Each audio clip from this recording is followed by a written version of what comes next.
I got this MG Hector in November 2020 and I was driving an Audi A4 before that. I find this car very good in all departments. The only little bit drawback of this car is that it is fuel economy is around 7 to 8 in the city. Then running in full AC and on highway it is around 11.5 kilometers. It's a bit on the lower side. Apart from that, there is a bit of lag in its infotainment system, but once it's on, it is very good. The quality of the dashboard and the interiors are like superb and top notch. I got this car for around 21 lakhs, and in 21 lakhs this is the best package. It's got a huge sunroof, moonroof, which is very handy. It makes the car look more airy. It is a DCT engine, 1.5 DCT, and after 2000 RPM you really experience some good torque. The pickup is superb and I don't feel short of power even if it is such a huge car.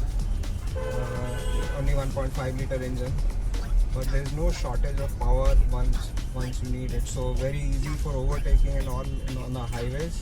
Anywhere if you can criticize this car is for its tire size, which is a size smaller I feel. But now on the updated model they have sorted that tire size out, and this particular model does not have the ventilated seats. The newer model has one. So it is in competition with Tata Harrier or XUV 700 also, Tata Safari also. All these three cars are also very good, but I do feel that the petrol Hector little bit more better than both the Safari and XUV. I have driven this for around 8 to 9,000 kilometers, sometimes on rough roads in Jaipur, and taken it outstation to Delhi. And in lockdown, as you know, the roads were not very well maintained. Jaipur-Delhi highway had a jam because of the farmer protest. So we had to go throughout inside villages. Very bumpy road, and it did very well there.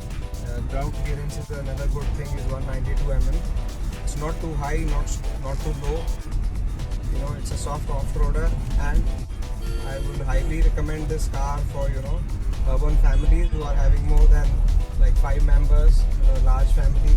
Kids can sit behind, and actually 3-6 feet people can easily sit behind. It has got so much space. It is famous for that, and it's a British company,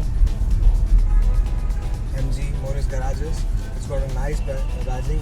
Exterior look is wonderful, especially of the Hector Plus. That large grille that this car is having, especially in black color if you buy it, it looks awesome. It's been 1 year and I have not even spent a penny on its maintenance. I never had any issue after delivery, and it's been running very well. So no issues found, and the service and especially the friendliness of MG is very good. Also the app, the MG had started a trend of this 10 inches screen size, which is now pretty common in all the. Now everybody is following them. So this is a trend starting car, and though the other cars are given that, Seltos and Creta are given those big 10 inches horizontal screens, this one still looks the best. I've driven each and every one of those. It's very bright. Sound system of Infinity is awesome. Bluetooth connectivity is good. Maps are good. It's got an inbuilt 4G system, something what MG started in India. So this in kind is a trend-setting car for the screen sizes, for the interiors, and for the connected internet cars. So I think all of the Indians should be very thankful that the MG forced all the car manufacturers to do it. These features were not even available or still available in cars like Mercedes and Audi.